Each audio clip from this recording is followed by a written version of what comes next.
భోగాపురం అంతర్జాతీయ విమానాశ్రయంలో aeronautical మెటీరియాలజీలో station ఏర్పాటు చేశారు. ఈ కేంద్రం విమాన రాకపోకలకు అవసరమైన వాతావరణ వివరాలు అందిస్తుంది. ఇక ప్రస్తుతం విశాఖ విమానాశ్రయంలో వాతావరణ బులెటిన్లు జారీతో పాటు పైలట్లతో సమన్వయం చేసుకునే బాధ్యత తూర్పు నావికాదళం పరిధిలోని వాతావరణ నిపుణులు చూస్తున్నారు.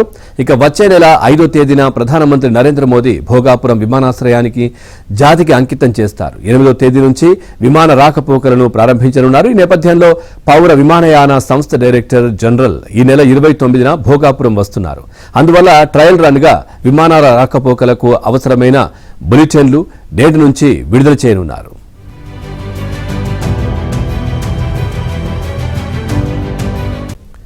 భోగాపురం అంతర్జాతీయ విమానాశ్రయంలో ఏరోనాటికల్ మెటీరియాలజీలో స్టేషన్ ఏర్పాటు చేశారు. ఈ కేంద్రం విమాన రాకపోకలకు అవసరమైన వాతావరణ వివరాలు అందిస్తుంది. ఇక ప్రస్తుతం విశాఖ విమానాశ్రయంలో వాతావరణ బులెటిన్లు జారీతో పాటు పైలట్లతో సమన్వయం చేసుకునే బాధ్యత తూర్పు నావికాదళం పరిధిలోని వాతావరణ నిపుణులు చూస్తున్నారు. ఇక వచ్చే నెల 5వ తేదీన ప్రధానమంత్రి నరేంద్ర మోదీ భోగాపురం విమానాశ్రయానికి జాతికి అంకితం చేస్తారు. 8వ తేదీ నుంచి విమాన రాకపోకలను ప్రారంభించనున్నారు. ఈ నేపథ్యంలో పౌర విమానయాన సంస్థ డైరెక్టర్ జనరల్ ఈ నెల 29న భోగాపురం వస్తున్నారు. అందువల్ల ట్రయల్ రన్ గా విమానాల రాకపోకలకు అవసరమైన బులెటిన్లు నేటి నుంచి విడుదల చేయనున్నారు.